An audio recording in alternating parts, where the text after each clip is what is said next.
يا من شق البحار وأجر. بسم الله الرحمن الرحيم. إن الحمد لله نحمده ونستعينه ونستغفره ونعوذ بالله من شرور أنفسنا ومن سيئات أعمالنا من يهده الله فلا مضل له ومن يضلل فلا هادي له. أشهد أن لا إله إلا الله وحده لا شريك له وأشهد أن محمدا عبده ورسوله. اللهم صل وسلم على سيدنا وحبيبنا محمد صلى الله عليه وسلم وعلى آله وأصحابه ومن تبعهم بإحسان إلى يوم الدين. أما بعد.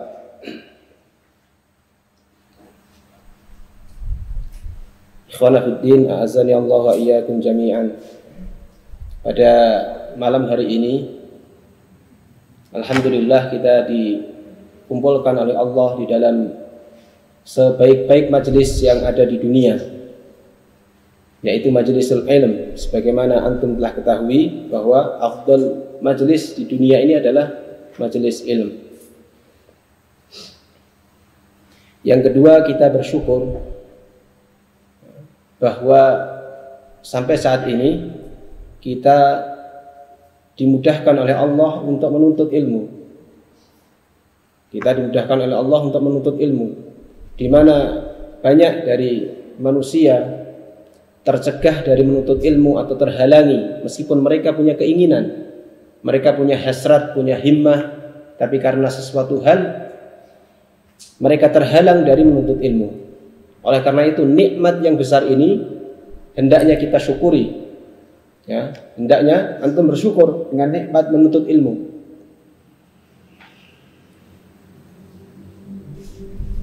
Karena ketika seseorang bersyukur terhadap nikmat yang Allah berikan, maka Allah akan menambahkan. Sebagaimana ayat yang ma'ruf, ayat yang jelas yang sering kita dengar, la in syakartum la azidannakum wa la in kafartum inna 'adzabi lasyadid. Di situ Allah mengungkapkan dengan taukid, la in syakartum, sungguh jika kalian bersyukur. Kemudian setelahnya la azidannakum, ada dua taukid di situ. Sungguh-sungguh aku, Allah akan menambahkan pada kalian nikmat. Wala in kafartum, dan jika kalian kufur, jika kalian mengingkari,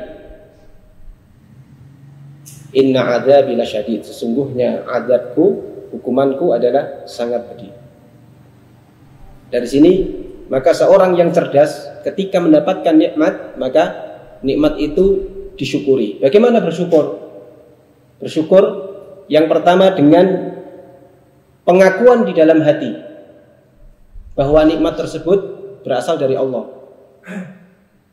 Jadi bukan kita merasa ini karena usaha kita. Bukan, karena Allah memberikan kemudahan kepada kita. Kemudian yang kedua, bersyukur dengan lisan, dengan mengucapkan. Maka kita ucapkan alhamdulillah. Dengan nikmat yang Allah berikan, kita ucapkan alhamdulillah. Kemudian bil jawarih, dengan anggota badan. Kita gunakan anggota badan kita untuk hal-hal yang diridhai Allah. Nah, di antaranya hal-hal yang diridhai Allah adalah menuntut ilmu.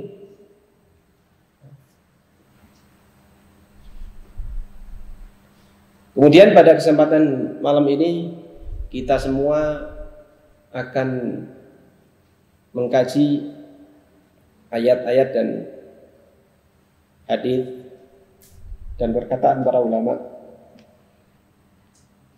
tentang ilmu, di mana kita semua adalah penuntut ilmu. Kita merasa butuh, bahkan sangat butuh terhadap nasihat. Karena menuntut ilmu itu bukan perkara yang mudah, ya kan? Kalau perkara yang mudah, maka kita akan melihat betapa banyak orang akan menuntut ilmu, duduk di majelis ilmu. Faktanya apa? Kenyataannya. Kenyataannya sebaliknya kan? Dan di antara orang-orang yang duduk di majelis ilmu, siapa yang akan selamat? Banyak atau sedikit? Sedikit. Oleh karena itu ketika kita sudah mendapatkan nikmat yang pertama, nikmat menuntut ilmu, maka jagalah nikmat itu. Sehingga Allah akan menambahkan, Allah akan menyelamatkan kita sampai kepada ilmu yang bermanfaat.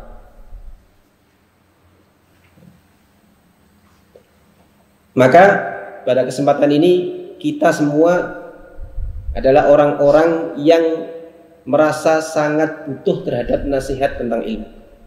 Karena kita semua penuntut ilmu. Ada dua hal yang ingin kita bawakan dalam kesempatan ini. Yang kita berharap dari dua hal ini, kita akan tahu, ya, kita akan faham. Kemudian dengan pemahaman tersebut kita akan semakin kuat, semakin yakin bahwa jalan yang kita tempuh sekarang adalah jalan yang benar.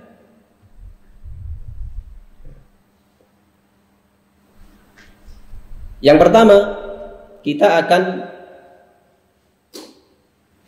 membahas tentang atau mengkaji tentang fadlul ilmi, keutamaan ilmu, supaya hati kita yakin bahwa apa yang sekarang kita tempuh ini, kita berlelah-lelah diri, bercapek-capek ini bukan untuk sesuatu yang rendah, tapi untuk sesuatu yang utama, sesuatu yang mulia.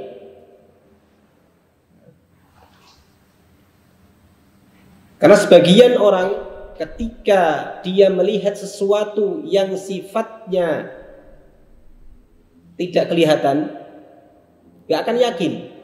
Tapi kalau melihat sesuatu yang kelihatan, dia yakin. Ya kan? Seandainya ada perlombaan, ya, hadiahnya itu mobil, maka betapa banyak orang yang ikut. Hadiahnya uang, betapa banyak orang yang ikut. Ya kan? Ketika hadiahnya ini sesuatu yang tidak kelihatan, hanya dijanjikan, maka sedikit sekali orang yang mau berlomba-lomba di dalamnya.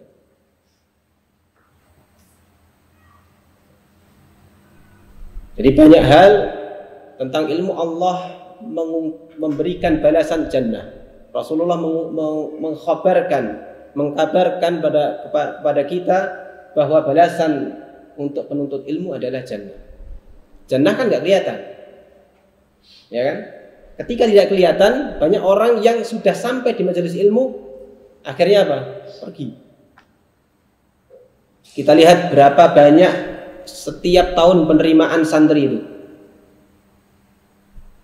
Dari ujung barat Indonesia sampai ujung timur ada semua pondok.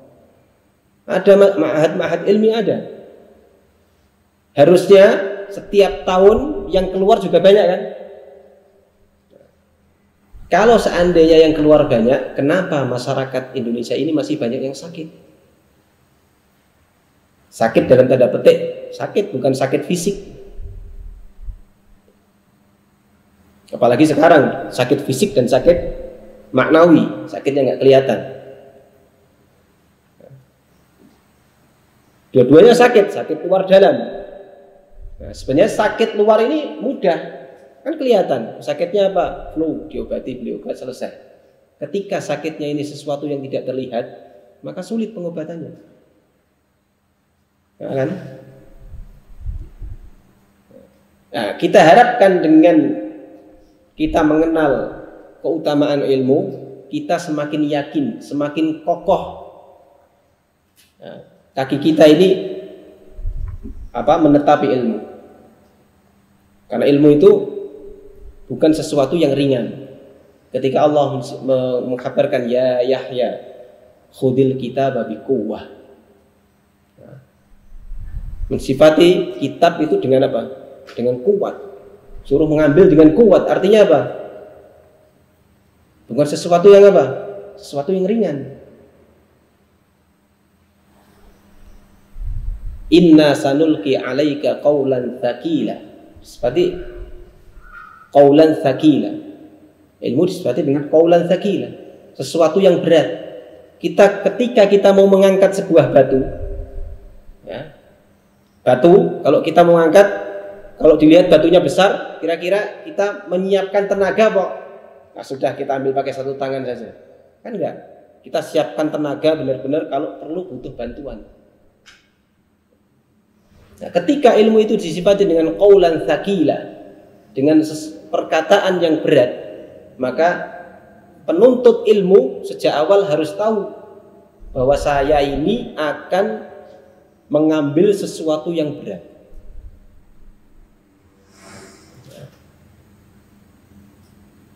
Jadi nanti ketika dia berada di majelis ilmu, siap untuk mengambil ilmu, siap untuk menerima ilmu, siap untuk berjuang untuk ilmu.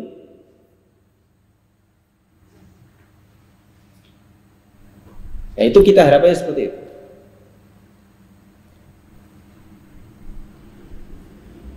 Di dalam firman Allah, Allah memuji, ya, orang-orang yang mempunyai pengetahuan dan tidak menyamakan orang yang mengetahui dan orang yang tidak mengetahui. Allah berfirman di dalam surat Az-Zumar, "Qul hal yastawil ladzina ya'lamuna wal ladzina la ya'lamun innama yatadzakkaru ulul albab." Qul, katakanlah Muhammad, khitabnya kepada Nabi tapi juga kepada umatnya, ya. Hal yastawil ladzina, apakah orang-orang ya'lamuna, hal yastawil ladzina ya'lamuna, apakah orang-orang yang mengetahui, walladzina la ya'lamuna, dan orang-orang yang tidak mengetahui itu sama? Jadi sebenarnya pertanyaan yang apa? Tidak butuh jawaban kan? Karena apa? Semua orang sudah tahu. Kemudian ayat itu tutup, innama yatadzakkaru ulul albab. Hanyalah sesungguhnya yang senantiasa memikirkan, orang yang biasa memikirkan perbedaan antara orang yang berilmu dan orang yang tidak berilmu, siapa? Ulul albab. Orang-orang yang diberi akal, orang-orang yang menggunakan akalnya. Oleh karena itu banyak orang kalau ditanya, beda nggak orang yang tidak tahu yang tidak tahu? Beda. Tapi ketika mereka tidak menggunakan akalnya untuk memikirkan, jadilah mereka ini apa? Nggak pernah mempunyai apa? Semangat untuk menuntut ilmu. Harusnya ketika tahu bahwa itu ilmu itu lebih apa? Orang yang alim, orang yang mengetahui itu lebih utama dari orang yang tidak mengetahui. Harusnya apa? Orang kan mengambil keuntungan utama kan? Kalau dikasih, kamu mau milih sepeda apa motor? Mana yang lebih utama? Mana yang lebih mahal? Motor kan? Mesti orang milih apa? Motor. Dan sekarang ini ilmu dan orang yang tidak berilmu. Mana yang lebih utama? Orang yang berilmu, tahu dia. Ketika orang ini tidak menggunakan akalnya, orang berakal, tapi kadang-kadang apa? Akal itu tidak digunakannya. Akhirnya apa? Ya itulah. Mereka tidak mau duduk di majelis ilmu. Bahkan lebih parah lagi kadang-kadang memusuhi ilmu, memusuhi orang-orang yang menuntut ilmu, memusuhi orang-orang yang membawa ilmu. Maka dalam ayat ini Allah menyebutkan bahwa orang-orang yang berakal ini orang-orang yang nanti bisa memikirkan perbedaan antara orang yang berilmu dan orang yang tidak berilmu. Kemudian di dalam ayat yang lain Allah berfirman, wa qur rabbi zidni ilma. Nah, ini khitabnya kepada Nabi. Dan katakanlah Muhammad, wahai Rabbku, zidni ilma. Tambahkanlah kepadaku ilmu. Nabi meminta tambahan ilmu.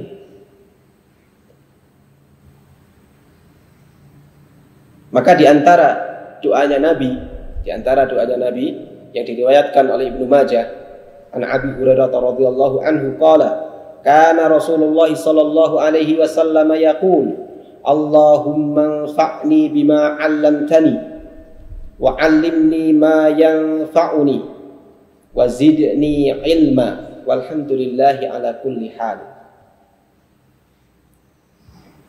Allahumma, ya Allah, wahai Allah, infa'ni bima 'allamtani, berilah kemanfaatan kepada saya dengan perkara yang engkau ajarkan kepada saya. Nabi meminta kemanfaatan dari apa yang diajarkan. Apa yang diajarkan? Ilmu, ya kan? Jadi Nabi meminta faedah manfaat dari ilmu yang Allah pelajarkan kepada Nabi. Wa 'allimni ma yanfa'uni, dan ajarkanlah kepadaku perkara itu memberi manfaat kepadaku.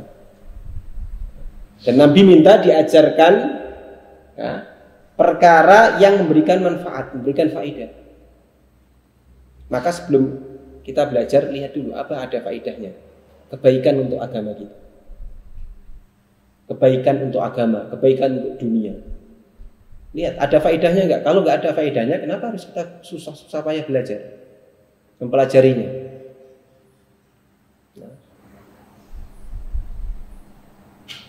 Jadi lihat ada enggak faedahnya untuk agama kita, untuk dunia kita. Kadang-kadang orang ini melakukan perbuatan yang tidak untuk dunia, juga tidak untuk akhiratnya, apalagi untuk akhiratnya. Banyak orang-orang main misalnya, bermain-main hampir tiap hari. Banyak kita dapat ya orang main permainan-permainan yang melalaikan. Kalau ditanya dapat gak keuntungan dunia? Nggak ada. Hanya permainan aja. Habiskan waktu, habiskan umur, menunggu kematian dengan permainan. Apalagi untuk akhiratnya. Banyak sekali orang-orang yang lalai seperti ini. Nabi berdoa kepada Allah, meminta manfaat dengan apa yang Allah ajarkan, dan meminta pengajaran dengan apa yang memberikan manfaat kepadanya. Wazidni ilma, dan tambahkanlah kepada saya ilmu. Walhamdulillah ala kulli hal, dan segala puji adalah milik Allah di dalam setiap kondisi, setiap keadaan. Maka setiap keadaan kita ucapkan apa? Alhamdulillah. Ketika mendapatkan nikmat, kita katakan alhamdulillah. Ketika mendapatkan cobaan, alhamdulillah ala kulli hal. Ini keadaan Nabi. Nah, mestinya kita yang mengaku sebagai umatnya, kita ini ahlu sunnah, mencontoh Nabi. Nah, apalagi kita penuntut ilmu, mestinya kita sering berdoa dengan doa ini. Di awal sebelum kita murojaah, sebelum belajar, awali dengan doa ini. Mudah-mudahan dengan berkah doa ini kita dibukakan ilmu, dibukakan pintu ilmu oleh Allah Subhanahu wa taala. Kemudian di dalam ayat yang lain Allah berfirman, innama yakhshallaha min ibadihil ulama. Hanyalah sesungguhnya senantiasa takut kepada Allah dari hamba-hambanya, yakni siapa? Ulama. Kenapa takut ini? Nah, kenapa takut ini dikaitkan dengan ilmu? Maka dikatakan qala Ali bin Abi Luhai'ah an ibni Abi Amrah an Ikrimah an ibni Abbas qala al-alimu birrahman. Orang yang alim, orang yang mengetahui dengan Ar-Rahman. Siapa Ar-Rahman? Allah. Orang yang mengetahui dengan Allah, orang yang mengenal Allah, Siapa itu? Man lam yusyrik bihi syai'an. Jadi orang yang dia tidak berbuat syirik, tidak menyekutukan Allah dengan sesuatu pun. Karena itu hakikatnya. Hakikatnya kita hidup itu untuk itu sebenarnya. Wa ahalla halalahu, dan dia menghalalkan apa yang Allah halalkan. Wa harrama haramahu, dan dia mengharamkan apa yang Allah haramkan. Wa hafidha wasiyatahu, dan dia menjaga wasiatnya Allah. Wa ayqana annahu mulaqihi wa muhasabun bi ilmihi, dan dia yakin bahwasannya dia akan bertemu dengan Allah. Orang yang takut itu akan yakin bahwa dia akan bertemu dengan Allah. Wa muhasabun bi ilmi, dan dia akan dihisab, akan ditanya dengan ilmunya. Maka orang yang takut akan bisa mewujudkan ini semua. Dia tidak akan berbuat syirik kepada Allah. Dia akan menghalalkan apa yang Allah halalkan. Dia akan mengharamkan apa yang Allah haramkan.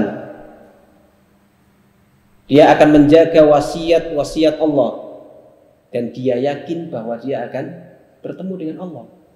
Ketika orang bertemu dengan Allah, dia akan ditanya. Wa muhasabun bi ilmi, dan dia akan ditanya dengan ilmu dia di dunia.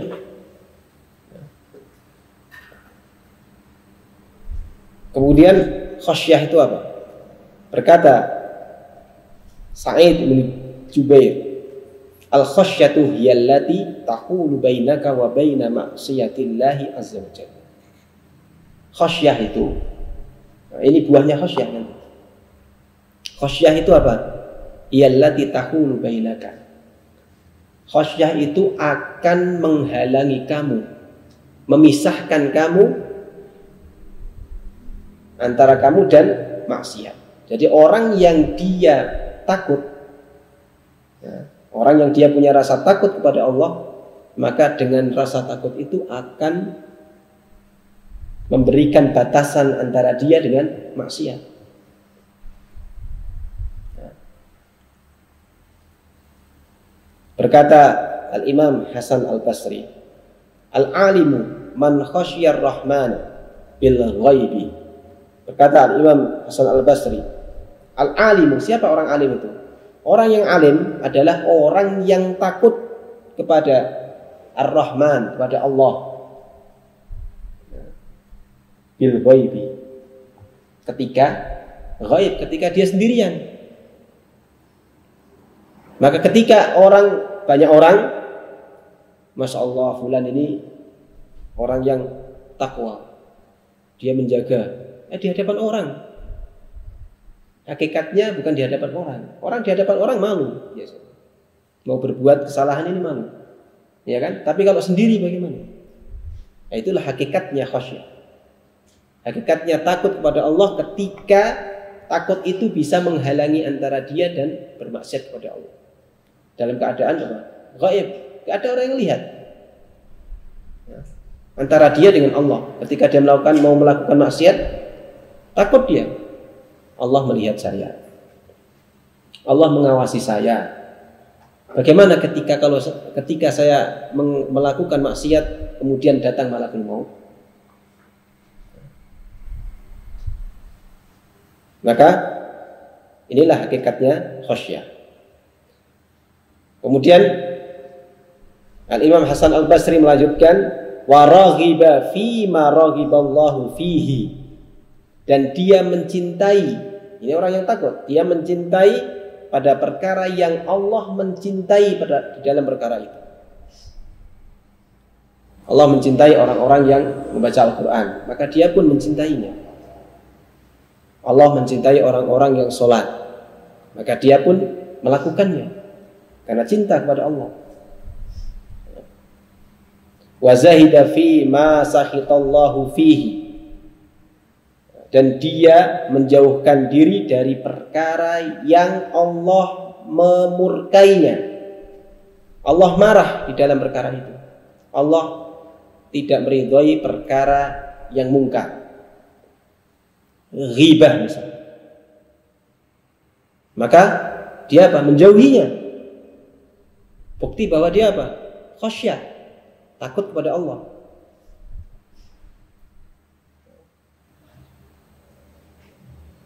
Kemudian Imam Al-Hasan Al-Basri membaca ayat innama yakhsyallaha min ibadihil ulama innallaha azizun ghafur. Membaca ayat, sesungguhnya senantiasa takut kepada Allah dari hamba-hambanya, yakni para orang alim. Sesungguhnya Allah adalah zat yang maha mulia dan zat yang maha pengampun.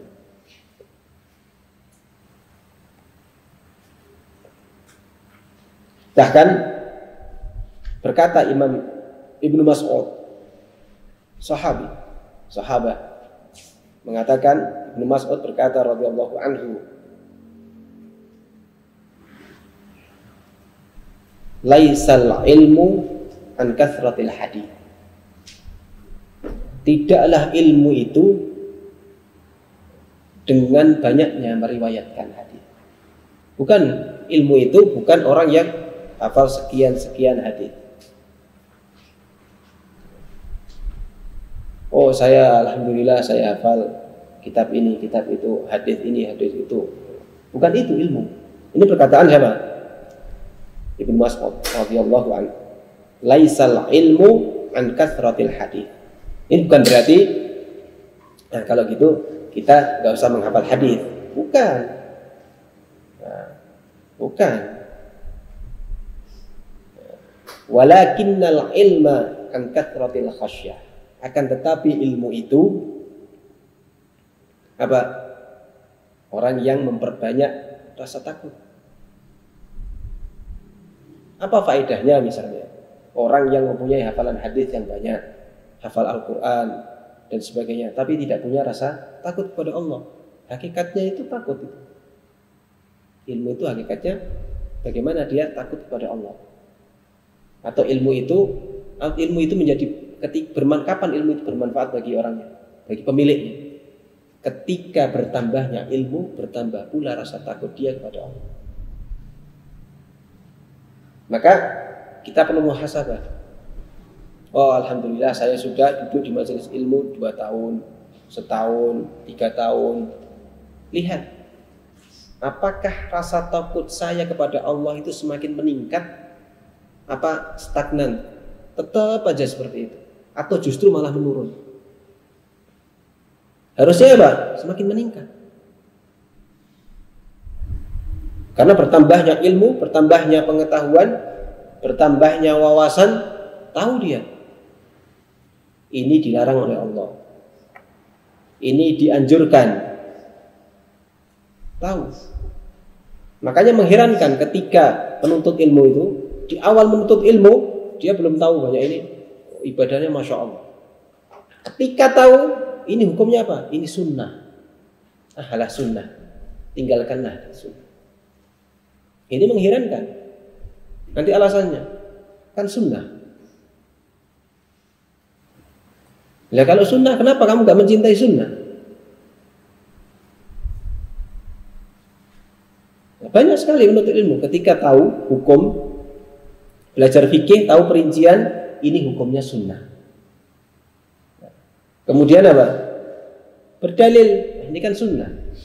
Enggak apa-apa, saya tidak usah sholat rawatib ba'diyah, qabliyah. Kan sunnah saja. Yang penting yang fardu-fardu. Nah, ini kebalik. Seharusnya apa? Ketika semakin dia mengetahui, orang semakin berilmu itu kan semakin takut kan? Jangan-jangan ibadah wajib saya ini ada yang kurang. Jangan-jangan ada yang tidak sah. Jangan-jangan dan sebagainya. Harusnya waspada. Bagaimana menambahkannya? Dengan ibadah-ibadah sunnah. Bukan kemudian ketika tahu hukumnya ini sunnah, kemudian tinggalkan sunnah. Banyak sekali. Ketika belajar mazhab Syafi'i bahwa sholat berjamaah ini hukumnya apa? Fardu kifayah. Nah, sudah ada yang datang ke masjid, saya di rumah aja.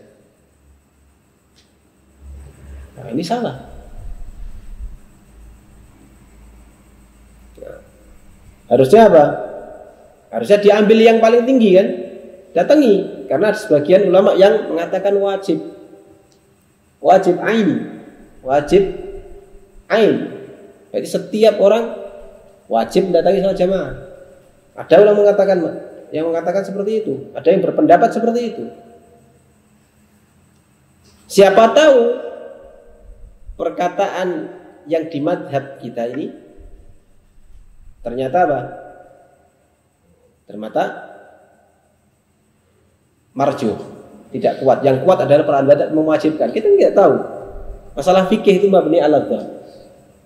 Kita nggak tahu mana yang kuat. Sekarang kita yakini ini, tapi ketika ada ulama yang mewajibkan, maka kita datangi. Supaya apa? Kita selamat. Kalau kita sudah datang jamaah, kan selamat. Selamat dari perselisihan ulama kan. Dan ada kaidah dalam mazhab kita, al-khuruju minal khilaf mustahab. Keluar dari khilafnya para ulama itu apa? Mustahab. Nah, mestinya penuntut ilmu apa? Jangan ambil yang khilaf-khilaf. Ya khilaf biarlah. Kalau ada yang azim, kita ambil yang tinggi. Jangan ambil yang rendah. Ini urusan akhirat. Urusan akhirat itu ambil yang tinggi. Jangan masalah urusan dunia. Kalau urusan dunia ithar. Nah, makan malam, kamu baca dulu gak apa. Tapi masalah sholat, jangan kita ini. Masalah shaf pertama, kamu baca dulu. Jangan, gak boleh. Makruh hukumnya dalam mazhab Syafi'i. Al-ithar fil qurb makruh. Ithar di dalam masalah qurb, di dalam masalah apa taqarrub ilallah itu makruh. Misalnya ada apa? Ada shaf yang kosong di depannya. Harusnya dia buru-buru pertama kali. Jangan kemudian biar aja. Tafadhal ya akhi. Gak boleh, harus kamu yang ambil duluan. Makruh hukumnya. Kalau mengambil ithar itu dalam masalah dunia. Nah, kita kadang-kadang sebaliknya. Kalau dunia kita apa? Duluan. Ketika masalah akhirat kita ithar. Ini kebalik. Nah, jangan kita menjadi orang yang berpikiran terbalik. Nah, nanti hidup kita terbalik-balik. Nah. Jadi hakikat ilmu itu apa? Al-khasyah. Hakikat ilmu itu al-khasyah. Kemudian Allah memuji orang-orang yang membawa ilmu, memiliki ilmu, mengangkat derajatnya dengan beberapa derajat. Qala ta'ala yarfa'illahu alladhina amanu minkum walladhina utul ilma darajat wallahu bima ta'maluna khabir. Allah senantiasa akan mengangkat orang-orang yang mereka beriman di antara kalian. Jadi syaratnya apa? Beriman. Walladzina utul ilma darajat, dan orang-orang yang memiliki ilmu beberapa derajat diangkat. Maka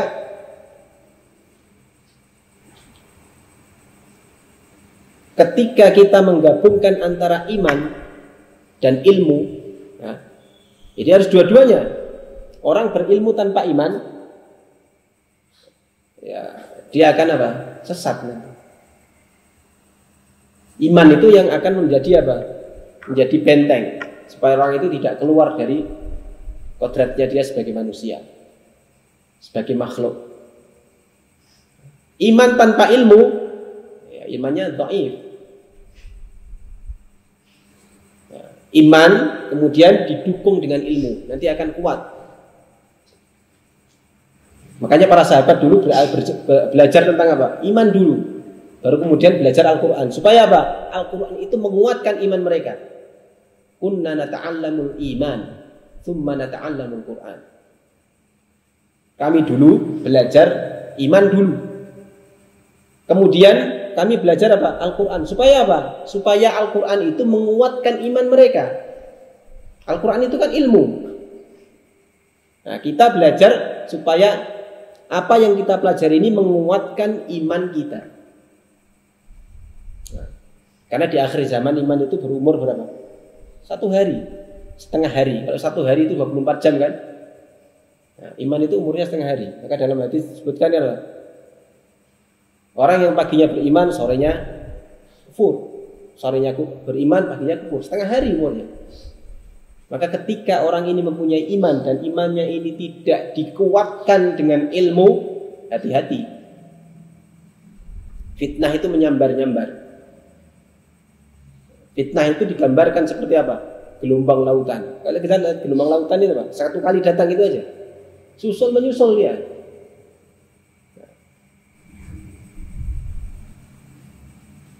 Jadi fitnah yang akan kita hadapi ini bukan sesuatu yang ringan. Di akhir zaman ini bukan fitnah yang ringan. Maka dalam hadis Rasul menyebutkan apa? Orang di akhir zaman itu yang dia mempertahankan imannya diberi balasan 50 dari orang sahabat. Karena apa? Beratnya mempertahankan iman. Dunia itu terbuka sekarang ini. Dunia ini terbuka. Baru kita punya HP saja. Fitnah itu berapa banyak orang yang terfitnah dengan HP. Itu baru HP, belum lagi nanti fitnah yang lain.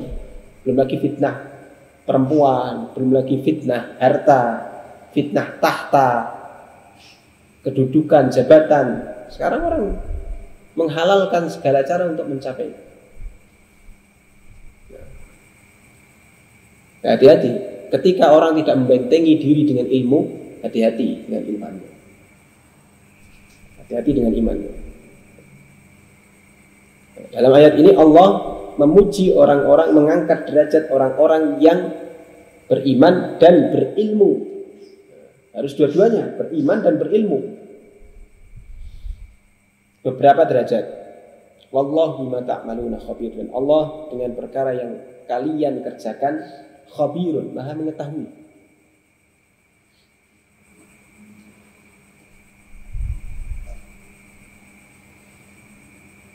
Kemudian dalam hadis yang diriwayatkan oleh Imam Bukhari dan Muslim dari Muawiyah radhiyallahu anhu qala Rasulullah sallallahu alaihi wasallam, hadis yang masyhur yang sering kita dengar, penuntut ilmu pasti tahu hadis ini.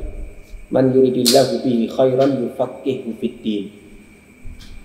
Barang siapa yang Allah menghendaki pada orang tersebut, dengan orang tersebut apa? Kebaikan. Kalau Allah menghendaki kebaikan pada orang tersebut, yufaqihu fiddin, maka Allah akan memahamkan dia pada apa? Agama, bukan pada dunia. Ya. Jadi ketika semua orang kan pengennya kan baik, ya kan? Nggak ada. Saya cita-citanya, kalau ditanya cita-citanya jadi apa? Saya pengen jadi maling aja. Nggak ada kan?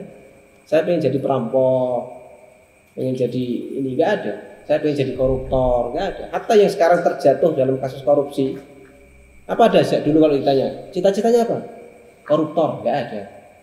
Nah, pengen semuanya orang itu jadi baik. Nah sekarang ditunjukkan, nah, kalau Allah menghendaki seseorang kebaikan, maka Allah akan memahamkan dia pada agama. Oleh karena itu ketika orang ini memahami agama, maka dia jadi apa? Baik kan? Jadi baik dia. Karena apa? Ketika tahu agama, tahu dia mana halal dan mana haram, mana syirik dan mana tauhid, mana yang baik dan mana yang buruk. Dia bisa membedakan dengan apa? Dengan ilmu agama. Karena standarnya itu agama, bukan standarnya itu fulan, bukan itu. Tapi standarnya adalah agama. Ketika ada satu masalah, ini baik apa enggak, lihat dulu agama kita. Bagaimana Allah mensyariatkan, bagaimana Rasulullah mensyariatkan. Jadi itu mi'yarnya, itu mizannya, itu timbangannya. Nah, ketika orang ini tidak bisa memahami agama, bagaimana dia akan baik? Nah, kalau nggak percaya, lihat aja di survei.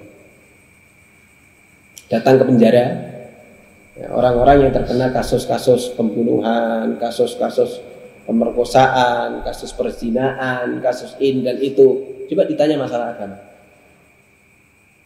Sedikit ya, bahkan sebagian nggak tahu. Nah, mari ditanya sholat zuhur berapa rakaat, nggak tahu, nggak pernah sholat. Itu hal-hal yang apa? Ya sebenarnya apa? Semua orang tahu mestinya. Apalagi disuruh baca Al-Quran. Apalagi disuruh baca Al-Quran dengan benar. Apalagi disuruh mengamalkan Al-Quran. Nah, maka ketika kita ini berusaha untuk memperbaiki diri, maka dengan cara apa? Memperbaiki agama. Memperbaiki agama dengan apa? Dengan belajar. Memperbaiki agama dengan belajar. Ketika kita sudah duduk di majelis ilmu, maka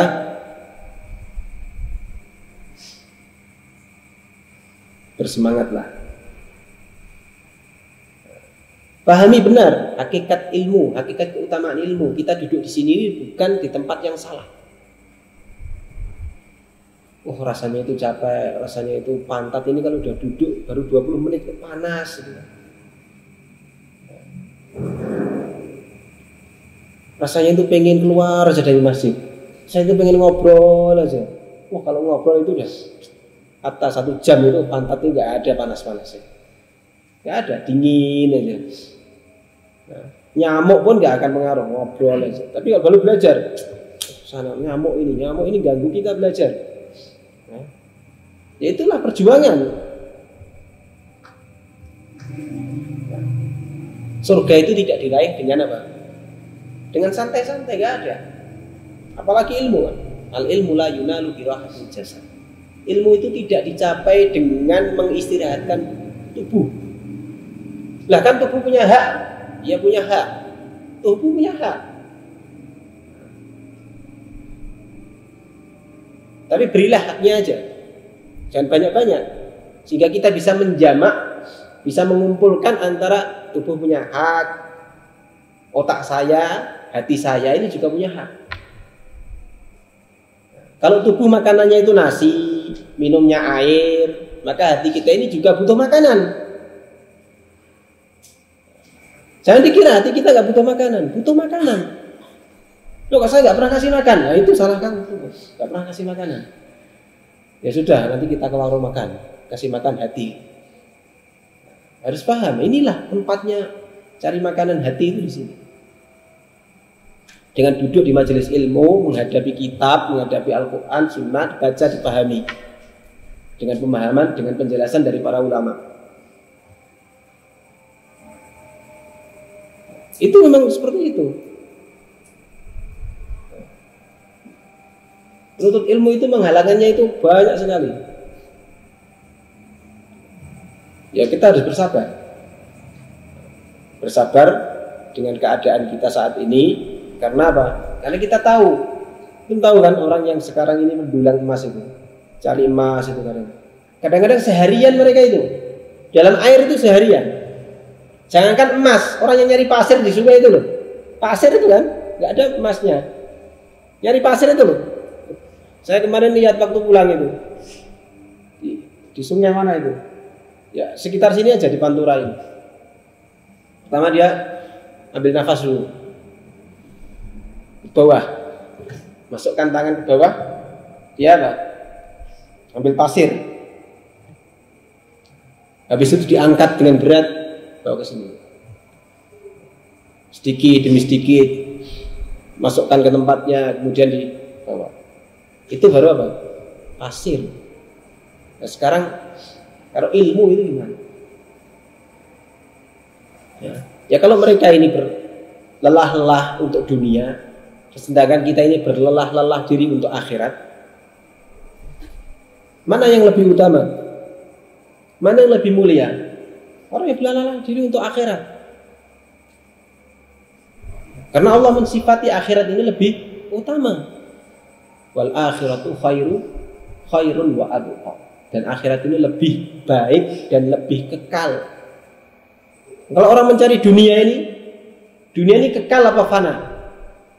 Fana. Kullu man 'alaiha fan. Fana dunia ini, kita tahu semua. Apalagi sekarang ini, ya. Di musim musibah di mana-mana. Musibah itu datang dari atas, dari bawah, dari kanan, dari kiri, dari depan, dari belakang. Musibah di mana-mana. Orang baru bangun, mari kita dengarkan gempa itu di mana? Di Mamuju, Sulawesi. Orang yang punya rumah bertingkat-tingkat itu habis dalam waktu nggak sampai 5 menit. Padahal ngumpulkannya berapa? Ngumpulkannya itu bertahun-tahun mungkin. Habis dalam berapa? 5 menit. Sekarang kalau sekarang kita ini berjuang, berlelah-lelah diri duduk di majelis ilmu, mengumpulkan ilmu supaya kita jadi baik, ya kan? Supaya akhirat kita ini jadi baik. Ketika kita bertemu dengan Allah, kita punya sesuatu hal yang menjadi amal kebaikan bagi kita, yang mengantarkan kita kepada surga. Harusnya kita bersyukur ini, nikmat ini.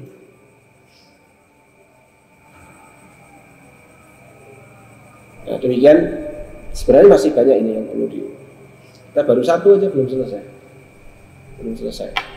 Ya mudah-mudahan nanti di lain waktu bisa kita lanjutkan. Jadi harapannya dengan kita mengetahui keutamaan ilmu, kita ini semakin yakin bahwa kita ini tidak salah jalan. Kita berada di jalur yang benar. Berusaha saja. Adapun nanti hasil itu kita serahkan kepada Allah. Yang penting kita berusaha. Saya sudah berusaha sebaik-baiknya. Berusaha dengan kemampuan yang ada pada diri saya. Saya sudah berusaha. Nanti hasil itu kita serahkan kepada Allah. Kalau kita bersungguh-sungguh, kita jujur di dalam usaha kita, saya yakin Allah itu akan memberikan balasan. Innallaha la yukhliful mi'ad. Allah itu tidak menyelisihi janjinya.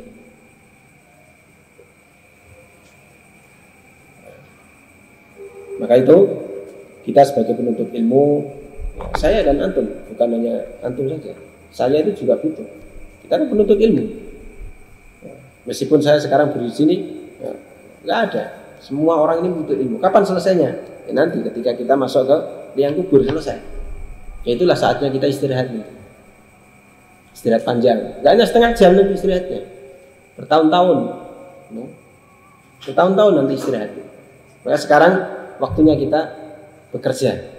Waktunya kita beramal. Waktunya kita bersungguh-sungguh. Dan nanti ada saatnya kita itu istirahat. Kapan waktunya istirahat itu? Mau cepat atau mau lama? Pengen cepat? Ahmad pengen cepat? Malah takut ya. Kalau cepat-cepat malah takut. Ya, kita nggak tahu kapan itu waktunya. Sebagaimana kemarin disampaikan Satoboni kan dalam khutbah Jumat itu, nah itu kematian itu nggak akan kemana. Kalau sudah saatnya, udah. Azmi jangan senang dulu untuk. Wah, saya kan masih paling kecil di sini kan. Siapa tahu diambil yang paling kecil dulu. Iya, antum lihat pohon kelapa itu kan, buahnya yang jatuh itu kadang-kadang yang kecil dulu. Hati-hati antum. Yang tua jangan bersedih. Wah, saya ini sudah 30 lebih, berarti saya tinggal sekian tahun. Itu kan hitungan matematika. Umur itu kan bukan matematika. Nah, takdir itu nggak ada yang tahu. Ya, jadi yang muda jangan berbangga, yang tua jangan bersedih. Nah, sudah, kita berjalan di atas jalur yang tepat, sudah. Berjalan dengan semangat. Adapun nanti ketika kita dimatikan Allah, kita berada di jalan menuntut ilmu. Nah, fisabilillah itu, hati.